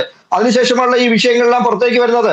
ഞാൻ പറഞ്ഞല്ലോ 53 ഇതിന്റെ വയലേഷൻ നടന്നത് പ്രകാരം 38-ാം വകുപ്പ് പ്രകാരം കരാർ തന്നെ റദ്ദാക്കാമെന്ന ഇതാണ് കേരളത്തിനുള്ളത്. ആ സന്ദർഭത്തിലും ആ നിയമപരമായിട്ടുള്ള സാധ്യതയും ഇരിക്കുന്ന അവസ്ഥയിലാണ് കേരളത്തിൽ നിന്നും ഒരു പ്രേമലേഖനം അദ്ദേഹം അങ്ങോട്ട് അയക്കുന്നത്. ഞാനൊന്ന് പറയട്ടെ. എന്നിട്ട് ഒരു പിന്നെ എംബേർഡ് കമ്മിറ്റിയെ രൂപീകരിച്ചു. ചീഫ് സെക്രട്ടറി, തുറമുഖ സെക്രട്ടറി, ധനവകുപ്പ് സെക്രട്ടറി, നിയമവകുപ്പ് സെക്രട്ടറി. ഇവരുടെ പരിശോധനയ്ക്ക് ശേഷം മുഖ്യമന്ത്രിയുടെ അടുത്തെടുത്തു. ആരാണ് മുഖ്യമന്ത്രി? V D Satheesan. ആരാണ് തുറമുഖ വകുപ്പ് മന്ത്രി? V D Satheesan. ആരാണ് ധനവകുപ്പ് മന്ത്രി? V D Satheesan. ആരാണ് നിയമവകുപ്പ് മന്ത്രി? V D Satheesan. അപ്പോ ഈ 4 വകുപ്പുകളും കൈകാര്യം ചെയ്യുന്നത് ആരാണ്? V D Satheesan. V D സതീശന്റെ ചീഫ് സെക്രട്ടറി, പ്രിൻസിപ്പൽ സെക്രട്ടറി ആരാണ്? രത്തൻ കേൽക്കർ. അദ്ദേഹം തന്നെയാണ് ഇതിന്റെയും ചെയർമാനായിട്ടുള്ളത്. അപ്പോ ഇത്തരത്തിലുള്ള വളരെ ഇത് മംഗലാപുരം യാത്രയുമായി ബന്ധപ്പെട്ട് കിടക്കുന്ന അഴിമതിയാണെന്നും മംഗലാപുരം യാത്രയുടെ ഡീലാണെന്നും വ്യക്തമാക്കുന്നതിന് വേണ്ടി അതിനുശേഷം മന്ത്രിസഭയിലേക്ക് വന്ന് സ്വയം തീരുമാനിച്ച് സ്വയം ഏറ്റെടുത്ത വകുപ്പുകളാണ് ഇത്. ഇന്ന് തന്നെ പ്രതിപക്ഷത്തുള്ള മറ്റ് നേതാക്കളൊക്കെ പറഞ്ഞിട്ടുണ്ട്. ഇത് 3 വകുപ്പുകളും സ്വയം ഭരണത്തിലിരിക്കുന്ന, അതായത് ഓരോരോ മന്ത്രിമാർ കൈകാര്യം ചെയ്തുകൊണ്ടിരുന്നതാണ് കേരളത്തിനകത്ത്. ഇതെല്ലാം ഒറ്റയടിക്ക് തന്നെ കൈക്കലാക്കുകയും അതിനൊപ്പം തന്നെ കേരളത്തിന് ബഡ്ജറ്റ് അവതരിപ്പിച്ചപ്പോൾ സാധാരണക്കാരന്, അതായത് മത്സ്യത്തൊഴിലാളികൾക്ക് അടക്കം ഉള്ള കഞ്ഞി കുടിക്കാൻ വേണ്ടുന്ന തുക അടക്കം മാറ്റിവെക്കാതെ 850 കോടി സമുദ്ര വിഷന് വേണ്ടി മാറ്റിവെക്കുകയും ചെയ്യുകയാണ്. ആർക്ക് വേണ്ടിയിട്ടാണ് 850 കോടി സമുദ്ര വിഷന് വേണ്ടി മാറ്റിവെച്ചത്? അതൊക്കെ സംശയത്തിന്റെ നിഴലിൽ നിർത്തുന്നതല്ലേ? ഏതൊരു മലയാളിക്കും മനസ്സിലാവുന്ന കാര്യങ്ങളല്ലേ? അത്തരത്തിലുള്ള അഴിമതിയെ മുന്നോട്ട് കൊണ്ടുപോകുന്നതിന് വേണ്ടി നല്ലൊരു ഡീൽ ഉറപ്പിച്ചിട്ട് അതൊക്കെ കൈകാര്യം ചെയ്യുന്ന വകുപ്പുകളെല്ലാം സ്വന്തം കൈകളിലേക്ക് കൊണ്ടിരുത്തിയിട്ട് തിരഞ്ഞെടുപ്പിന് വിജയിക്കുവാൻ വേണ്ട സഹായങ്ങൾ ചെയ്ത തിരഞ്ഞെടുപ്പ് കമ്മീഷണറായിരുന്ന അദ്ദേഹത്തെ സ്വന്തം പ്രിൻസിപ്പൽ സെക്രട്ടറി ആക്കി വെച്ചിട്ട് ഇത്തരത്തിലുള്ള കൃത്യമായിട്ടുള്ള, അതായത് പ്രസക്തമായ നമ്മുടെ കണ്ണിൽ കാണുന്ന രീതിയിലുള്ള അഴിമതിക്ക് വേണ്ടുന്ന കാര്യങ്ങളൊക്കെ ചെയ്തുകൊണ്ടിരിക്കുന്ന കേരളത്തിന്റെ UDF ഗവൺമെന്റിന്റെ നേതൃത്വം വഹിക്കുന്ന VD സതീശനിലേക്ക് തന്നെയാണ് ഇതിന്റെ സംശയത്തിന്റെ മുന പോകുന്നത്. അത് ഒരിക്കലും നമുക്ക് മാറ്റിവെക്കാൻ കഴിയുന്ന ഒന്നല്ല. പിന്നെ ഇവിടെ പലരും ചോദിക്കുന്ന, പലരും സംസാരത്തിനിടയ്ക്കൊക്കെ പറയുന്നുണ്ട് കഴിഞ്ഞ കാലങ്ങളിൽ ഇല്ലാത്ത എന്ത് അസ്വസ്ഥതയാണ് അദാനിയോടുള്ളതെന്ന്. ഈ ചോദ്യം എന്നോട് ചോദിക്കുന്നതിന് മുൻപ് പ്രിയപ്പെട്ട കോൺഗ്രസിന്റെ സുഹൃത്ത്, അദ്ദേഹത്തിന്റെ സമുന്നതനായ നേതാവ് രാഹുൽ ഗാന്ധിയോട് ചോദിക്കണം. രാഹുൽ ഗാന്ധി നിരന്തരം പറഞ്ഞുകൊണ്ടിരിക്കുന്ന എതിർത്തുകൊണ്ടിരിക്കുന്ന ഒരാളാണ് അദാനി. ആ അദാനിയാണ് രണ്ട് കൈയും നീട്ടി സ്വീകരിച്ചുകൊണ്ട് കേരളത്തിന്റെ കടലോരം വിൽക്കുന്നതിന് വേണ്ടി അദാനിയെ ഇങ്ങോട്ട് ആശ്ലേഷിച്ചു കൊണ്ടുവരുന്നത്. അതുകൊണ്ട് തന്നെയാണ് KC വേണുഗോപാലിന്റെ ഭാഷയിൽ ചോദിച്ചാൽ ഇത് BJP ഭരിക്കുന്നതാണോ, BJP ഭരിക്കുന്ന സംസ്ഥാനമാണോ കേരളം എന്ന് വിചാരിക്കേണ്ടത്. സുരേന്ദ്രൻ മുൻപ് പറഞ്ഞതുപോലെ 35 പേരുണ്ടെങ്കിൽ കേരളം ഭരിക്കുമെന്ന് പറഞ്ഞിരുന്നു എങ്കിൽ ഇപ്പോൾ മൂന്ന് MLA-മാരും ഒരു മുഖ്യമന്ത്രിയെയും വെച്ച് കേരളം ഭരിക്കുന്ന അവസ്ഥയിലേക്ക് BJP എത്തിയിട്ടുണ്ട്. BJP കേരളം ഭരിക്കുന്നതിന് തുല്യമാണല്ലോ അദാനിക്ക് കിട്ടുന്ന ഇത്തരം സൗകര്യങ്ങളും. ഇത്തരം സൗകര്യങ്ങളെ ഉപയോഗപ്പെടുത്തുന്നതിന് വേണ്ടി തന്നെയായിരിക്കാം അവർ മുന്നോട്ട് പോകുന്നത് എന്നുള്ള കാര്യം വ്യക്തവുമാണ്. ബിനോയ് ടി രാജൻ, ഈ വിഷയത്തിൽ പല അഭിപ്രായങ്ങളാണ് പല കോണിൽ നിന്ന് ഉയരുന്നത്. രാഷ്ട്രീയപരമായിട്ടാണ് ഇതിനെ പ്രതിരോധിക്കുന്നതും. അത് ഇടതുപക്ഷമാണെങ്കിലും UDF ആണെങ്കിലും UDF പ്രതിനിധിയാണെങ്കിലും ആ തരത്തിലേക്കാണ് മുന്നോട്ട് പോകുന്നത്. ഇതിലിപ്പോൾ എന്ത് പ്രതികരണമായിരിക്കാം? ഇതിപ്പോൾ സംസ്ഥാന സർക്കാരിന്റെ കയ്യിൽ മാത്രം ഒതുങ്ങുന്നതല്ല, കേന്ദ്ര സർക്കാരിലേക്ക് കൂടി കാര്യങ്ങൾ എത്തും, അവരുടെ കോർട്ടിലേക്ക് കൂടി കാര്യങ്ങൾ എത്തും. അപ്പോൾ ആ വിധത്തിൽ എങ്ങനെയായിരിക്കാം പെരുമാറുക കേന്ദ്ര സർക്കാർ ഈ പദ്ധതിയുമായി ബന്ധപ്പെട്ട്, അതിന്റെ മുന്നോട്ട് പോക്കുമായി ബന്ധപ്പെട്ട്? കേന്ദ്ര സർക്കാർ അതിന്റെ നിയമവശങ്ങൾ നോക്കി മാത്രമേ ഈ പദ്ധതിയെ മുന്നോട്ട് കൊണ്ടുപോകൂ. അത് ദേശസുരക്ഷയായിട്ട് ബന്ധപ്പെട്ടാണെങ്കിലും കമ്പനികാര്യ മന്ത്രാലയം സെബിയുടെ നിയന്ത്രണങ്ങളും എന്താണോ അതിനനുസരിച്ചിട്ട് മാത്രമേ മോദി ഗവൺമെന്റ് ഏത് കോർപ്പറേറ്റ് ആയാലും, അത് അംബാനി ആയാലും അദാനി ആയാലും ടാറ്റ ആയാലും ബിർള ആയാലും നമ്മുടെ കേരളത്തിൽ നിന്നുള്ള വ്യവസായ ഗ്രൂപ്പുകളായാലും ഏത് സംസ്ഥാനത്ത് നിന്നുള്ള വ്യവസായങ്ങളെ ആയാലും നാഷണൽ ഇൻട്രസ്റ്റിനെ ഉയർത്തിപ്പിടിച്ചുകൊണ്ട് മാത്രമേ ഈ പ്രവർത്തനത്തിന് അംഗീകാരം നൽകുകയുള്ളൂ. ഇവിടെ തന്നെ മോദി ഗവൺമെന്റ് അധികാരം ഏറ്റെടുത്ത ആദ്യ സമയങ്ങളിൽ ഇവിടെ മീഡിയകളൊക്കെ അന്ന് പ്രസിദ്ധപ്പെടുത്തിയ ഒരു വാർത്തയുണ്ട്, നമ്മളെല്ലാവരും അത് വായിച്ചിട്ടുമുണ്ട്. ഈ ധനകാര്യ മന്ത്രാലയത്തിൽ നിന്ന് രേഖകൾ കടത്തുന്ന ഒരു സംഘം അന്ന് ഡൽഹി കേന്ദ്രീകരിച്ചുണ്ടായിരുന്നു. ധനകാര്യ മന്ത്രാലയത്തിലെ രേഖകൾ ചോർത്തുന്ന ഒരു സംഘത്തെ ഒരു ദിവസം രാത്രിയിൽ അറസ്റ്റ് ചെയ്യും. അത് ഇന്ത്യയിലെ വൻകിട കോർപ്പറേറ്റുകളുടെ ഒത്താശയോടെ നടന്ന ഒരു പ്രവർത്തനമായിട്ട് കണ്ടെത്തുകയും ഇന്നിവർ ആരോപണം ഉന്നയിക്കുന്ന പല കോർപ്പറേറ്റ് സ്ഥാപനങ്ങളും അതിൽ പ്രതിയാവുകയും ചെയ്തു. അപ്പൊ മോദി ഗവൺമെന്റിന്റെ തുടക്കകാലത്ത് തന്നെ എങ്ങനെയാണ് കോർപ്പറേറ്റുകൾ ഇതിനു മുമ്പുള്ള UPA 1, 2 കാലത്ത് ഈ അധികാരത്തിന്റെ ഇടനാഴികളിൽ കയറി ബഡ്ജറ്റ് പോലും ചോർത്തുന്ന നിലയിലേക്ക് കാര്യങ്ങളെ എത്തിച്ചു എന്നുള്ളത് നമ്മൾ കണ്ടതാണ്. അവിടെ നിന്ന് അതിനെല്ലാം തടയിട്ടുകൊണ്ട് കോർപ്പറേറ്റുകളെ സഹായിക്കുകയും പക്ഷെ അവരുടെ അനധികൃത ഇടപാടുകളെ തടയിടുകയും അവരെ നിലയ്ക്ക് നിർത്തേണ്ടിടത്ത് നിർത്തുകയും ചെയ്തിട്ടുള്ള ഒരു ഗവൺമെന്റാണിത്. ഇവിടുത്തെ ഒരു ദയനീയ അവസ്ഥ എന്തെന്ന് പറഞ്ഞു കഴിഞ്ഞാൽ, ഓക്കെ, കമ്മ്യൂണിസ്റ്റ് പാർട്ടി അവർ പ്രതിപക്ഷത്തെത്തുമ്പോൾ അവർ സ്വാഭാവികമായിട്ട് അവർ കാണിക്കുന്ന ഒരു തന്ത്രമാണ് ഏത് പ്രവൃത്തിയെയും ഏത് പ്രവർത്തനത്തെയും ഏത് വികസനത്തെയും കണ്ണുമടച്ചെതിർക്കുക. തിരിച്ച് അവർ അധികാരത്തിൽ വരുമ്പോൾ അവർ അതിന്റെ ഭാഗമായിട്ട് അതിനെ നടപ്പിലാക്കുകയും ചെയ്യും.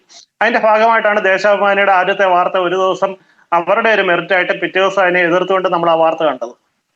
അത് അവരുടെ ധർമ്മം, അതിനെ ഞാൻ ഇവിടെ വിടുകയാണ്. പക്ഷെ ഇവിടെ കോൺഗ്രസിന്റെ ഒരു പ്രശ്നം എന്താണെന്ന് വെച്ച് കഴിഞ്ഞാൽ, ഈ UPAക്ക് ശേഷം ഉണ്ടായ ഇന്ത്യ മുന്നണിയും പിന്നീട് അതിനു മുമ്പുണ്ടായ ഒന്നാം UPAയിലെ ഈ കമ്മ്യൂണിസ്റ്റ് സഹവാസവും കാരണം കോൺഗ്രസിന്റെ കേന്ദ്ര നേതൃത്വത്തിന് ഒരു കമ്മ്യൂണിസ്റ്റ് ചിന്താഗതിയാണ്. ഇവർ കമ്മ്യൂണിസ്റ്റുകളെക്കാൾ വലിയ കമ്മ്യൂണിസ്റ്റായിട്ട് കോർപ്പറേറ്റുകളെ എതിരെടുത്ത ഒരു സ്വഭാവത്തിലേക്ക് മാറിയിരിക്കുകയാണ്. ഇവർ അധികാരത്തിലിരുന്നപ്പോൾ ഇവരുടെ കൂടെ നിന്നിരുന്ന പല കോർപ്പറേറ്റുകളെയും ഇവരെ സഹായിച്ചിട്ടുണ്ട്. പക്ഷേ എങ്ങനെ ഇപ്പോൾ പക്ഷേ എതിരിടുന്ന സ്വഭാവത്തിലല്ല കണ്ടുവരുന്നത് പുതിയ സർക്കാർ അധികാരമേറ്റതിന് ശേഷം. അല്ല, അത് കേരളത്തിലാണ് ഞാൻ പറഞ്ഞ കേന്ദ്ര നേതൃത്വത്തിനാണ്. പ്രത്യേകിച്ച് രാഹുൽ ഗാന്ധിക്ക് ഇവിടുത്തെ കോർപ്പറേറ്റുകളെ മുച്ചൂടും മുടിക്കുന്ന ഒരു നിലപാടാണ്. ഇവിടെ തന്നെ നോക്കുക, അദാനിക്കെതിരെ ഈ ദിവസവും നാഴികയ്ക്ക് 40 വട്ടം സഹസ്രനാമം കേന്ദ്ര സർക്കാർ കോർപ്പറേറ്റുകളെ മാത്രം ചേർത്ത് പിടിച്ചാണ് മുന്നോട്ട് പോകുന്നത്. അതുകൊണ്ടാണ് രാഹുൽ ഗാന്ധിയുടെ ഭാഗത്ത് നിന്ന് ആ ഇടപെടലുകൾ ഉണ്ടാകുന്നത്. എങ്ങനെ കേട്ടില്ല? കോർപ്പറേറ്റുകളെ മാത്രം ചേർത്ത് പിടിച്ചുകൊണ്ടാണ് കേന്ദ്ര സർക്കാരിന്റെ മുന്നോട്ട് പോക്ക്, അതാണ് ആ ഇടപെടൽ. താങ്കളുടെ ആ ആരോപണം ഒരു പൊളിറ്റിക്കൽ ബാക്ക്ഗ്രൗണ്ടിൽ നിന്നുകൊണ്ട് ഞാൻ അതിനെ സ്വീകരിക്കുകയാണ്. പക്ഷെ യാഥാർത്ഥ്യം അതാണോ?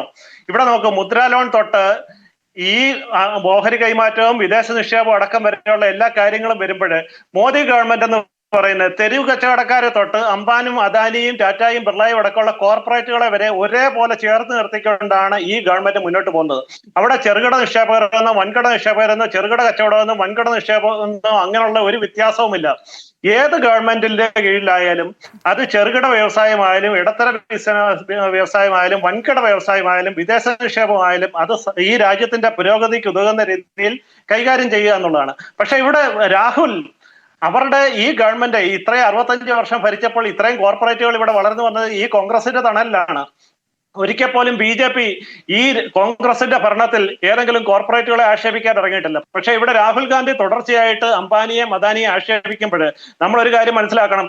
രാജസ്ഥാനിൽ അവിടുത്തെ സംസ്ഥാന ഗവൺമെന്റ് അദാനിക്ക് വേണ്ടി പ്രോജക്റ്റുകൾ മുന്നോട്ട് വെക്കുകയുണ്ടായി. ആ പ്രോജക്റ്റുകൾ അവർ 2 കൈ നീട്ടി സ്വീകരിച്ചു. അന്ന് പത്രപ്രവർത്തകർ ചോദിച്ചു, നിങ്ങൾ ഇവിടെ എതിർക്കുന്നുണ്ട്, നിങ്ങളുടെ സംസ്ഥാന സർക്കാർ രാജസ്ഥാനിൽ അദാനിയെ 2 കൈ നീട്ടി സ്വീകരിക്കുന്നുണ്ടല്ലോ എന്ന്. ഇതേ ചോദ്യം തന്നെ അവിടുത്തെ കോൺഗ്രസിന്റെ മുഖ്യമന്ത്രിയോട് ചോദിച്ചപ്പോൾ മുഖ്യമന്ത്രി പറഞ്ഞ ഉത്തരമാണ് നമ്മൾ മനസ്സിലാക്കേണ്ടത്. ദേശീയ രാഷ്ട്രീയത്തിലുള്ളവർക്ക് എന്ത് രാഷ്ട്രീയം വേണമെങ്കിലും കഴിക്കാം, പക്ഷെ എന്റെ സംസ്ഥാനത്തിന്റെ താല്പര്യത്തിന് ഉതകുന്ന രീതിയിൽ ആര് വന്നു കഴിഞ്ഞാലും ഞാൻ സ്വീകരിക്കും, അത് അദാനി ആരും സ്വീകരിക്കുമെന്ന് രാജസ്ഥാന്റെ മുഖ്യമന്ത്രി നമ്മുടെ മുന്നിൽ പറഞ്ഞിട്ടുണ്ട്. ആ ഒരു കോണ്ടസ്റ്റ് നോക്കുകയാണെങ്കിൽ ഇവിടെ മുല്ലപ്പള്ളി രാമചന്ദ്രൻ പറഞ്ഞ ഒരു പ്രസ്താവനയെ നമ്മൾ കണക്കാക്കണം. ഞങ്ങളാണ് അദാനിയോട് ഏറ്റവും കൂടുതൽ യുദ്ധം ചെയ്യുന്നത്. ഇവരുടെ ഒരു ധാരണ എന്തെന്നറിയാമോ? അദാനിയോട് യുദ്ധം ചെയ്ത് കഴിഞ്ഞാൽ മോഡിയെ തോൽപ്പിക്കാമെന്നാണ്. വളരെ വിനാശകരമായ ഒരു ചിന്താ പദ്ധതിയാണ് ഇവർ കൊണ്ടുപോകുന്നത്. കോർപ്പറേറ്റുകളെ തകർത്ത് കഴിഞ്ഞാൽ മോദി ഗവൺമെന്റിനെ താഴെ ഇറക്കാമെന്നാണ് ഇവർ ചിന്തിക്കുന്നതെങ്കിൽ ഇവർ വിഡ്ഢികളുടെ സ്വർഗത്തിലാണ്. ഇവർ തകർക്കുന്നത് ഈ രാജ്യത്തെ മാത്രമാണ്. ശരി, ആരാണ് വിഡ്ഢികളുടെ സ്വർഗത്തിൽ എന്നുള്ളത് കണ്ടറിയണം. അതിന്റെ ഒരു സൂചന കഴിഞ്ഞ ലോക്സഭാ തെരഞ്ഞെടുപ്പിൽ കിട്ടിയതുമാണ്. അഡ്വക്കേറ്റ് ഫരീദ്, ഈ വിഷയത്തിൽ ഇതിപ്പോൾ ഒരുപാട് യുവാക്കൾക്ക് ജോലി ലഭ്യമാക്കാനുള്ള ഒരു നടപടിക്രമമാകും എന്ന തരത്തിലൊക്കെയാണ് ഇതിനെ പിന്തുണയ്ക്കുന്നവർ പറയുന്നത്. MSCയുടെ ഈ നീക്കങ്ങളെ പോസിറ്റീവായി കാണുന്നവരൊക്കെ അടയാളപ്പെടുത്തുന്നു. താങ്കൾ എങ്ങനെയാണ് അതിനെ കാണുന്നത്? തീർച്ചയായിട്ടും ഇതുമായിട്ട് ബന്ധപ്പെട്ട് ഇപ്പൊ എനിക്ക് മുന്നേ സംസാരിച്ച ഇടതുപക്ഷ സഹയാത്രികൻ അദ്ദേഹം സൂചിപ്പിക്കുകയുണ്ടായി, ഇതിനൊരു എഗ്രിമെന്റ് നിലവിലുണ്ട്. ആ എഗ്രിമെന്റിനെതിരായിക്കൊണ്ടാണ് ഇപ്പോഴ് അദാനിയും അതേപോലെ MSCയും ഉണ്ടാക്കുന്ന കോൺട്രാക്ട് എന്ന് അദ്ദേഹം പറയുകയുണ്ടായി. അപ്പോ തീർച്ചയായിട്ടും പിന്നെ നമ്മൾ എന്തിനാ ഭയപ്പെടുന്നത്? കാര്യമില്ലാത്ത ഭയപ്പാട് എന്തിനാണ് നമുക്ക്? നമ്മളെ സംബന്ധിച്ചിടത്തോളം വികസനം വേണ്ടേ? നമ്മളൊരു പോർട്ട് അങ്ങനെ ഉണ്ടാക്കിയിട്ടാൽ മതി? ആ പോർട്ടിന് വികസനം വേണ്ടേ? ആ പോർട്ടില് വികസനം ഉണ്ടായിക്കഴിഞ്ഞാൽ അവിടെ അന്താരാഷ്ട്ര മദർഷിപ്പുകൾ അവിടെ അടുക്കുന്ന ഒരു സാഹചര്യം ഉണ്ടായാലല്ലേ കണ്ടെയ്നർ നീക്കങ്ങൾ കൂടുതൽ അവിടെ സമഗ്രമായിട്ട് നടക്കുകയുള്ളൂ. അപ്പോ തീർച്ചയായിട്ടും ആരുമായിട്ടായാലും ഇപ്പൊ MSC ആയിട്ടായാലും അതേപോലെ വലിയ വലിയ ഷിപ്പിംഗ് ഭീമന്മാരായിട്ടായാലും എന്ത് കരാറിൽ ഒപ്പിടുന്നുണ്ടെങ്കിലും അതിന്റെ പ്ലസും മൈനസും പരിശോധിക്കാനൊക്കെ നമുക്ക് അതിനുള്ള വഴികളുണ്ടല്ലോ. അപ്പൊ അതൊക്കെ പരിശോധിച്ചിട്ട് അതിലെന്താണോ മെറിറ്റ്, ആ മെറിറ്റിന് നമ്മൾ കൂടുതലുണ്ടെങ്കിൽ അതിനെ സ്വീകരിക്കാനും ഡീമെറിറ്റ് എന്താണോ അതിനെ തള്ളിക്കളഞ്ഞുകൊണ്ട് രാജ്യസുരക്ഷയെ മുൻനിർത്തി മറ്റ് കാര്യങ്ങളെ മുൻനിർത്തി നമ്മൾ മുന്നോട്ട് പോകുക എന്നല്ലാണ്ട് നമ്മൾ എല്ലാത്തിനെയും ഈ രീതിയിൽ എതിർത്ത് കഴിഞ്ഞാൽ നമ്മൾ തന്നെ പറയുന്നു അങ്ങനെ ഒരു എഗ്രിമെന്റ് ഉണ്ടെന്ന്, എന്നിട്ട് പറയുന്നു ആ എഗ്രിമെന്റിനെ വയലേറ്റ് ചെയ്താൽ പിന്നെ അദാനിയുമായിട്ടുള്ള കോൺട്രാക്ട് തന്നെ ക്യാൻസൽ ആവൂലേ? അപ്പൊ ഇങ്ങനെയൊക്കെയുള്ള കാര്യങ്ങൾ നിലനിൽക്കുമ്പോ ഒരു ബേസിക് എഗ്രിമെന്റ് നമുക്ക് ഉണ്ടാവുമ്പോ ആ എഗ്രിമെന്റിനെ ചോട് പിടിച്ചിട്ടാണല്ലോ അടുത്ത എഗ്രിമെന്റ് മറ്റു കാര്യങ്ങളൊക്കെ ഉണ്ടാക്കുക. അതൊക്കെ കൃത്യമായിട്ട് നമുക്ക് അറിയാം. അറിഞ്ഞിട്ടും നമ്മൾ ഇങ്ങനെ വരുന്ന വികസനങ്ങളെയും മറ്റു വിഷയങ്ങളെയൊക്കെ തള്ളിക്കളയുന്നത് എന്തുകൊണ്ടാണ്? എല്ലാത്തിനും നമ്മൾ രാഷ്ട്രീയം കാണാതെ വികസനം നമുക്ക് അത്യന്താപേക്ഷിതമാണെന്നും അങ്ങനെ തന്നെയാണ് ലോകത്ത് മുഴുവൻ വികസനം കൈവന്നതെന്നും നമ്മൾ പഠിച്ചുകൊണ്ട് മുന്നോട്ട് പോകാൻ നമ്മൾ എല്ലാവരും തയ്യാറാകണം. ഓക്കെ, അഡ്വക്കേറ്റ് അജി കുര്യാക്കോസ്, ഇതിപ്പോൾ തുറമുഖത്തേക്ക് എത്തിയിട്ടുള്ള കപ്പലുകളിൽ ബഹുഭൂരിപക്ഷവും MSCയുടേതാണ്. ഇനിയിപ്പോൾ ഇങ്ങനൊരു കരാർ കൂടി വരുന്നതോടെ ഇങ്ങനൊരു ഓഹരി കൈമാറ്റം കൂടി വരുന്നതോടെ പൂർണ്ണാർത്ഥത്തിൽ അത് MSCക്ക് വിട്ടു നൽകുന്ന തരത്തിലേക്ക് പോകുമെന്ന വിമർശനമാണ് ഉയരുന്നത്. അവിടെ MSCയുടെ മാത്രമായ ഒരു കുത്തകയായി അത് മാറും, അങ്ങനെ ഒരു മാറ്റപ്പെടും എന്ന് പറയുന്നു. അത് മാത്രമല്ല MSCക്കെതിരെ തന്നെ പല രാജ്യങ്ങളിൽ MSC കപ്പലുകൾക്കെതിരെ ഈ ലഹരി കടത്തുമായി ബന്ധപ്പെട്ടുള്ള ആരോപണങ്ങളും കേസുകളും ഒക്കെ നിലനിൽക്കുന്നുണ്ട്. അതുമായി ബന്ധപ്പെട്ട വാർത്തകളുമുണ്ട്. അപ്പോൾ അങ്ങനെ ഒരു കരിമ്പട്ടികയിൽ ഉൾപ്പെടുത്താവുന്ന തരത്തിലുള്ള ഒരു കമ്പനിയുമായി ബന്ധപ്പെട്ട് നീക്കങ്ങളിലേക്ക് കടക്കുമ്പോൾ അതൊക്കെ ആലോചനയിൽ ഉണ്ടാകേണ്ടതല്ലേ സർക്കാരിന്റെ ഭാഗത്തു നിന്നൊപ്പം? എന്തെങ്കിലും അസ്വാഭാവികത തോന്നിയിട്ടുണ്ടോ ഈ ഇപ്പോൾ MSC കപ്പലുകളുടെ എണ്ണത്തിൽ ഇത്ര വർധന, അതായത് തുറമുഖത്തേക്ക് എത്തിയിട്ടുള്ളത് നിങ്ങളുടെ ഭരണകാലയളവിലല്ല, കഴിഞ്ഞ 10 വർഷ കാലയളവിലാണ്? അല്ല, അത് ആദ്യം തന്നെ പറയട്ടെ. MSC കപ്പലിന് ഫ്ലാഗ് കൊടുത്ത് സ്വീകരണം കൊടുത്ത് കരിക്കുവെള്ളം കൊടുത്ത് കൊണ്ടുവന്നത് ശ്രീ പിണറായി വിജയൻ ഗവൺമെന്റിന്റെ കാലത്താണ്. ഇതിനകത്ത് ഒരു കൺഫ്യൂഷൻ, അത് ക്ലിയർ ചെയ്യാൻ വേണ്ടി മാത്രം ഞാൻ പറയാം. ബാക്കിയുള്ളതൊക്കെ വളരെ പ്രായോഗിക ലെവലിൽ പോലും നമുക്ക് ചിന്തിക്കാൻ പറ്റാത്ത കാര്യങ്ങളാണ് നമ്മളിവിടെ ചർച്ച ചെയ്തത്. എനിക്ക് അതിനെക്കുറിച്ച് ഒന്നും പറയാനില്ല. ഞാൻ ഒറ്റ കാര്യം പറയാം. ഈ എഗ്രിമെന്റ് കേരള ഗവൺമെന്റും അദാനിയും തമ്മിലുള്ള എഗ്രിമെന്റ് എന്താണ്? അതിലൊരു ഒരൊറ്റ ക്ലോസ് ഞാൻ പറയാം. ആ എഗ്രിമെന്റ് ഇങ്ങനെയാണ് വായിക്കുന്നത്. Agreement doesn't prohibit a stake sale prohibit ചെയ്യുന്നില്ല as laid out, but it does say that Adani shall not undertake or permit any change in ownership except with the prior approval of the authority, that is the government. അപ്പൊ അദാനിക്ക് ഒരു change of ownership യാതൊരു തരത്തിലും നടത്താൻ പറ്റില്ല except with the prior approval of the authority. ഏതാണ് ഈ authority? Shall constitute A change in the ownership requiring prior approval of the authority from national security and public interest perspective. അപ്പൊ ഈ national സെക്യൂരിറ്റിയുടെയും കേന്ദ്ര ഗവൺമെന്റിന്റെയും കേരള ഗവൺമെന്റിന്റെയും പ്രയോർ അപ്രൂവലും കൺസെന്റും ഇല്ലാതെ യാതൊരു കാരണവശാലും ഇവർക്ക് ഇത് കച്ചവടം ചെയ്യാൻ പറ്റില്ല. അത് മാത്രമല്ല, change of ownership, stake sale ചെയ്യാനുള്ള റൈറ്റ്, അതായത് ഷെയർ സെയിൽ ചെയ്യാനുള്ള റൈറ്റ് നമ്മൾ 2015 ഒപ്പിട്ടുള്ള കോൺട്രാക്ടിനകത്ത് ഉള്ളതാണ്. ഇതൊക്കെ ഒളിച്ചു വെച്ചുകൊണ്ട്, ഇതൊക്കെ മറച്ചു വെച്ചുകൊണ്ട് അദാനിക്ക് വിൽക്കാൻ പോവാണ്, അദാനി MSCക്ക് വിൽക്കാൻ പോവാണ്. MSC കരിമ്പട്ടികയിൽപ്പെട്ട കമ്പനിയാണ്, MSC കഞ്ചാവ് നടത്തുന്ന കമ്പനിയാണ്, മയക്കുമരുന്ന് നടത്തുന്ന കമ്പനിയാണ് എന്നൊക്കെ പറയാതെ നമ്മളൊരു എഗ്രിമെന്റ് ഉണ്ട്.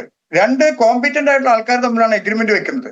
ആ കോമ്പീറ്റന്റ് ആൾക്കാരുടെ എഗ്രിമെന്റിനകത്ത് അതിൽ പറഞ്ഞിരിക്കുന്ന ക്ലോസ് നമ്മൾ നടപ്പിലാക്കിയില്ലെങ്കിൽ it's a breach of contract ആണ്. ഈ കോൺട്രാക്ട് ബ്രീച്ച് ആണത്. അപ്പൊ ബ്രീച്ച് നടത്തണമെന്നാണ് പറയുന്നത്. അപ്പൊ അതിനകത്തുള്ള ക്ലോസുകളെല്ലാം വിശദമായി പഠിച്ച് ആ ക്ലോസിനകത്ത് ചേഞ്ച് ഓഫ് ഓണർഷിപ്പ് നടത്താൻ പാടില്ല, സ്റ്റേക്ക് ഓഫ് സെയിൽ ഓഫ് സ്റ്റേക്കിന്റെ സെയിൽ നടത്താൻ പറ്റും, ഷെയർ നടത്താൻ പറ്റും. അതാണ് ഇപ്പൊ നടന്നിട്ടുള്ളത്. MSC കമ്പനി ഞങ്ങളുടെ ഷെയർ വിൽക്കാൻ പോവുകയാണെന്ന് സെബി അറിയിക്കുന്നു. ആദ്യത്തെ നടപടി എന്ന് പറയുന്നത് സെബി അറിയിക്കുക എന്നുള്ളതാണ്. അതിനെ തുടർന്ന് പിന്നീട് കേരള ഗവൺമെന്റിനെ അറിയിക്കുന്നു. കേരള ഗവൺമെന്റ് വിശദമായ കത്ത് കൊടുക്കാൻ പറയുന്നു. ഫോണിൽ കൊണ്ട് വിളിച്ച് പറയാനല്ല പറയുന്നത്, വിശദമായ കത്ത് കൊടുക്കാൻ പറയുന്നത്. എന്തുകൊണ്ടാണ്? VD സതീശൻ നമ്മൾ ഒരിക്കൽ ചർച്ച ചെയ്ത വിഷയമാണ്. അപ്പൊ അതുകൊണ്ട് ഞാൻ ഒരു കാര്യം പറയട്ടെ. ഇവിടെ യാതൊരു തരത്തിലുള്ള ട്രാൻസ്പാരൻസി കുറവില്ല. ഇവിടെ വളരെ കൃത്യമാണ്. പിന്നെ BJP സുഹൃത്ത് പറഞ്ഞതിന് മറുപടി പറയെങ്കിൽ ഇന്നത്തെ ദിവസം മുഴുവൻ എടുക്കും. കേന്ദ്ര ഗവൺമെന്റ് ഇപ്പൊ ഈ മോദി ഗവൺമെന്റ് വന്നതിന് ശേഷമാണ് ഇന്ത്യയിൽ ഇതെല്ലാം നടന്നിട്ടുള്ളതും ഇത്തരത്തിലുള്ള എല്ലാ മാറ്റങ്ങളും സംഭവിച്ചിട്ടുള്ളതെന്നൊക്കെ പറഞ്ഞു കഴിഞ്ഞു. അതൊക്കെ അവിടെ ഇരിക്കട്ടെ, അതിനെക്കുറിച്ചൊന്നും ഇപ്പൊ നമ്മൾ ചർച്ച ചെയ്യണ്ട, കാരണം നമ്മുടെ വിഷയം അതല്ലോ. അപ്പൊ അതുകൊണ്ട് ഒരു കാര്യം പറയാം, ചേഞ്ച് ഓഫ് ഓണർഷിപ്പ് നടക്കില്ല, സ്റ്റേക്ക് ഓഫ് സെയിൽ നടക്കും, അതിനൊരു സംശയമില്ല. ഇതിന്റെ സ്റ്റേക്ക് സെയിൽ ചെയ്യാനുള്ള എല്ലാ നടപടികളും നടത്തിയിരിക്കും അവര്. കാരണം അവർക്ക് നടത്താനുള്ള അവകാശമുണ്ട്. അതിന്റെ ലോക്കിംഗ് പീരീഡ് കഴിഞ്ഞു. അത് നടത്തുമ്പോൾ അവർ ആ നടപടിക്രമങ്ങളിലേക്ക് പോയിട്ടുണ്ട്. പക്ഷെ സംസ്ഥാന സർക്കാർ എന്ത് നിലപാട് സ്വീകരിക്കുമെന്നാണ് കണ്ടറിയേണ്ടത്. ഞാൻ സമയക്കുറവുണ്ട്, ഞാൻ അടുത്ത അതിഥിയിലേക്ക് പോവുകയാണ്. ബെനൻ PS, ഈ എംപവേർഡ് കമ്മിറ്റി ഈ വിഷയത്തെ എങ്ങനെ കൈകാര്യം ചെയ്യുമെന്നാണ് താങ്കൾ നോക്കിക്കാണുന്നത്? വളരെ ചുരുക്കത്തിൽ, സമയക്കുറവുണ്ട്. എനിക്കറിയാം. ഇതിനകത്ത് എനിക്ക് ഒരു വസ്തുത കൂടി പറഞ്ഞു വെക്കാനുണ്ട്. 2006 VS സർക്കാർ ഇരുന്ന സമയത്താണ് ഇത് വിഴിഞ്ഞം പദ്ധതിയുമായി ബന്ധപ്പെട്ട് കൂടുതൽ കാര്യങ്ങളിലേക്ക് മുന്നോട്ട് പോവുകയും ഒരു ചൈനീസ് കമ്പനി അതിന്റെ ഇതുമായി ബന്ധപ്പെട്ട് വരികയും ചെയ്തത്. ആ സമയത്ത് രാജ്യസുരക്ഷയും മറ്റുമൊക്കെ ചൂണ്ടിക്കാട്ടിയിട്ട് AK ആന്റണി, കോൺഗ്രസിന്റെ പരമോന്നത നേതാവായിരുന്ന AK ആന്റണിയാണ് അതിനെ തടയിടുകയും ആ സമയത്ത് അത് വരാതിരിക്കുകയും ചെയ്തത്. അതിനുശേഷം വന്ന നരേന്ദ്രമോദി സർക്കാരിന്റെ കാലഘട്ടത്തിലാണ് 4 വർഷം ഫ്രീസറിൽ വെച്ചിരുന്നതിന് ശേഷം ഉമ്മൻചാണ്ടി സർക്കാർ പോകുന്നതിന് 1 വർഷം മുൻപേ അതായത് ഇടതുപക്ഷത്തിന്റെ ആകെ തുടർച്ചയായ സമരത്തിന്റെ ഭാഗമായിട്ട് രക്തസാക്ഷി മണ്ഡപത്തിന് മുന്നിൽ തുടർച്ചയായ സമരം നടത്തിയതിന്റെ ഭാഗമായിട്ട് ആണ് 4ാം വർഷം ഉമ്മൻചാണ്ടി സർക്കാർ ഈ അദാനിയുമായി ഒപ്പിടുകയും അന്ന് ദേശാഭിമാനി തന്നെ എഴുതിയിരുന്നു ഇത് കടൽക്കൊള്ളയാണെന്ന്. ആ കടൽക്കൊള്ള എന്ന വസ്തുതയാണ് എന്നുള്ള കാര്യം ഇപ്പോൾ വീണ്ടും തെളിയിക്കപ്പെട്ടുകൊണ്ടിരിക്കുന്ന ഈ സാഹചര്യത്തിൽ ഞാൻ പറയാം, ഈ സെബിക്ക് അവർ ഓഹരി വിറ്റതുമായി ബന്ധപ്പെട്ടിട്ട് കത്ത് കൊടുത്തു എന്ന് പറയുന്നല്ലോ. എന്തുകൊണ്ട് കേരള സർക്കാർ അറിയാതെ കേരളത്തിന്റെ കടൽ തീരം അത് കേരള സർക്കാരുമായിട്ടുണ്ടായിരുന്ന ഒരു കരാറ് ലംഘിച്ചുകൊണ്ട് ചെയ്യുമ്പോൾ, അതായത് 49% എന്നുള്ള ഈ കരാറിനകത്ത് ഉൾപ്പെട്ടിട്ടില്ല. അപ്പൊ അത് ചെയ്യുമ്പോൾ എങ്ങനെ കേരള സർക്കാർ അറിയാതെ പോകും എന്നുള്ളതാണ്. ഈ കേരള സർക്കാർ അറിയാതെ പോയതല്ല, മാധ്യമങ്ങളിലൂടെ മാത്രമാണ് കേരളത്തിന്റെ മുഖ്യമന്ത്രി, തുറമുഖ വകുപ്പ് മന്ത്രി, ധനകാര്യ വകുപ്പ് മന്ത്രി, നിയമവകുപ്പ് മന്ത്രി ആയ ഒരേ ഒരു വി ഡി സതീശൻ മാധ്യമങ്ങളിലൂടെ മാത്രമാണ് ഇത് അറിഞ്ഞത് എന്ന് വെച്ചാൽ ആ ഭരണഘടനയിൽ സത്യം ചെയ്ത അദ്ദേഹം രാജിവെച്ച് പോകേണ്ടതല്ലേ? അദ്ദേഹം ഈ കേരളത്തെ കാവലാളായി കേരളത്തിന്റെ ജനത നൽകിയിരിക്കുന്നത് വി ഡി സതീശനാണ്. ശരി, എന്തായാലും അധികാരത്തിലേറ്റത് ഈ സമയം വരെ നടന്നു പോന്നിട്ടുള്ള കാര്യങ്ങളെ മൊത്തം വായിച്ചെടുക്കുമ്പോഴാണ് എന്തോ ഒരു അസ്വാഭാവികത ഇതിലില്ലേ എന്ന സംശയം നിലയ്ക്കുന്നത്. അപ്പോൾ ആ സംശയങ്ങളും ആശങ്കകളും ദൂരീകരിക്കേണ്ട ബാധ്യത സംസ്ഥാന സർക്കാരിനുണ്ട്. സംസ്ഥാന താൽപര്യം ബലി കഴിപ്പിക്കാതെ ഉചിതമായ തീരുമാനം ഉണ്ടാകുമെന്ന് പ്രതീക്ഷിക്കുകയും ചെയ്യാം. പാനലിസ്റ്റുകൾക്ക് എല്ലാവർക്കും നന്ദി. എത്തിച്ചേരാൻ കഴിയാതിരുന്നത് സമയക്കുറവ് കൊണ്ടാണ്. ചിലരിലേക്ക് ശുഭരാത്രി.